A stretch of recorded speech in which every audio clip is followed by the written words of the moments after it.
कभी सोचा है कि क्या एक पूरा का पूरा शहर सच में समुद्र में डूब सकता है? क्या वो कहानियां जो हम बचपन से सुनते आए हैं, उनमें कोई सच्चाई हो सकती है? चलिए आज चलते हैं द्वारका के सफर पर।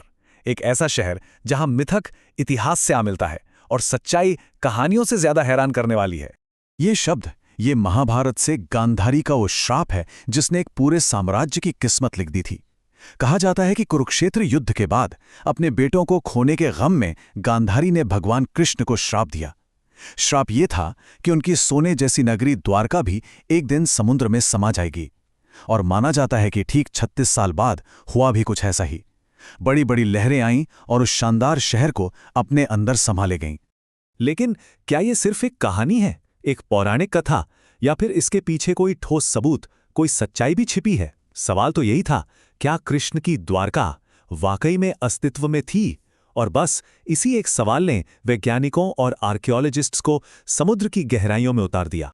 तो अब हमारी खोज शास्त्रों से निकलकर साइंस की दुनिया में कदम रखती है। साल था 1979।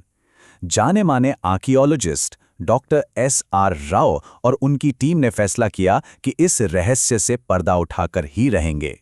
उनका मिशन, समुद्र की गहराइयों में सदियों से छिपी उस सच्चाई को ढूंढ निकालना। और समुद्र के नीचे उन्हें जो मिला ना, उसने सबको हैरान कर दिया। देखिए, महाभारत में द्वारका का जैसा जिक्र है, बिल्कुल वैसे ही सबूत पानी के नीचे मिल रहे थे। जैसे ग्रंथों में लिखा है कि शहर विशाल दीवारों से घिरा था और वहां 560 मीटर लंबी एक दीवार मिली।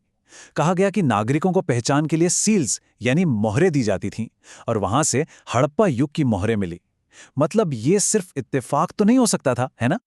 और फिर जब इन चीजों की उम्र पता की गई तो एक और बड़ा राज सामने आया।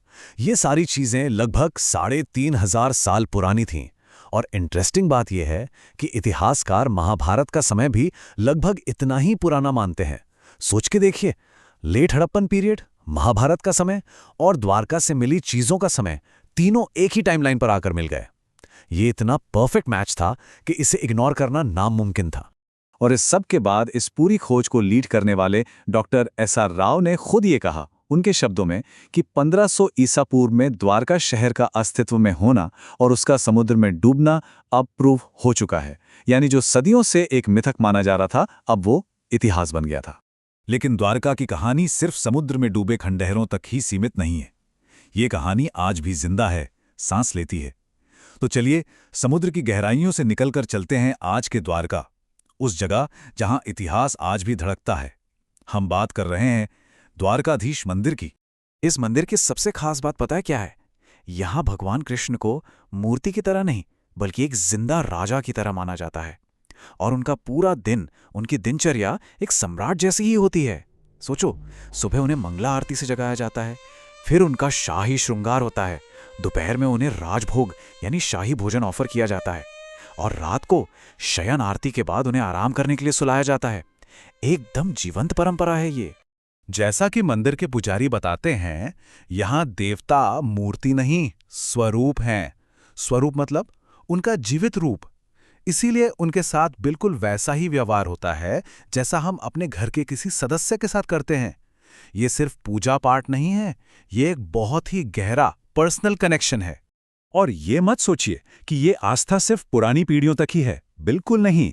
झील को ही ले लीजिए, वो एक सिविल इंजीनियर हैं, एकदम मॉडर्न प्रोफेशनल, लेकिन उनके लिए उनकी मॉडर्न आइडेंटिटी और उनकी परंपरा अलग अलग नहीं है। उनका परिवार सदियों से मंदिर में सेवा करता आ रहा है और ये आज भी उनकी जिंदगी का, उनकी पहचान का एक बहुत जरूरी हिस्सा है। अगर द्वारका की असली धड़कन को महसूस करना है ना, तो यहां त्योहारों के वक्त आना चाहिए। उन दिनों में ये पूरा शहर जश्न, भक्ति और संगीत के रंगों में डूब जाता है। एक अलग ही माहौल होता है। और सबसे बड़ा त्योहार है जन्माष्टमी, यानी भगवान कृष्ण का जन्मदिन।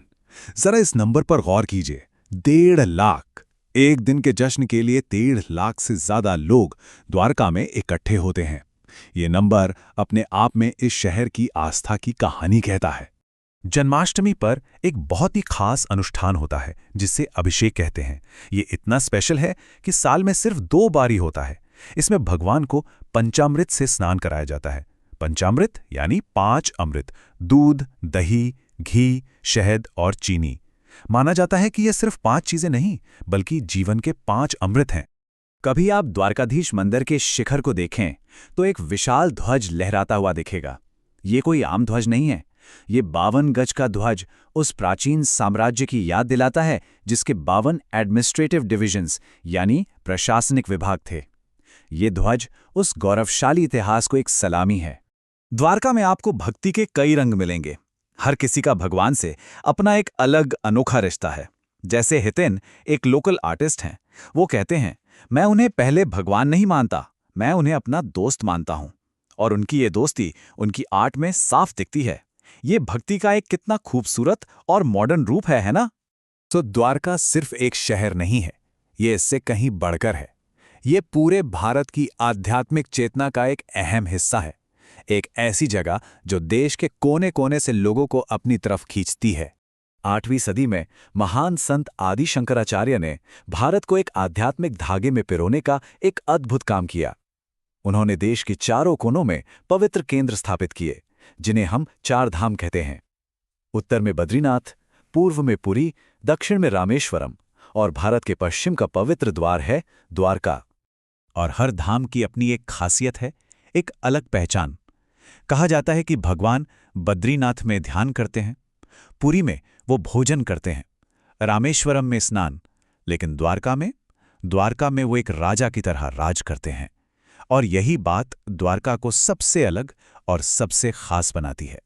और ये बात एक बहुत बड़ी सच्चाई की तरफ इशारा करती है कि भारत का निर्माण शायद सिर्फ राजाओं या विद्वानों ने नहीं किया। इस देश को बनाया है उन अनगिनत तीर्थयात्रियों और भक्तों ने, जिन्होंने सदियों से इन पवित्र स्थानों की यात्रा की है। आस्था का ये वो अदृश्य धागा है जो इस देश को एक साथ जोड़कर रखता है। तो आखिर में द्वारिका की ये कहानी हमें क्या सिखाती है? शायद यही कि इतिहास सिर्फ किताबों और पत्थरों में नहीं मिलता, वो हमारी आस्था में, हमारी परंपराओं में जिंदा रहता है। शायद आस्था ही वो पुल है जो भारत के शानदार अतीत को उसके जीवंत वर्तमान से जोड़ता है। एक ऐसी कहानी जो कल भी थी, आज भी है और शायद हमेशा रहेगी।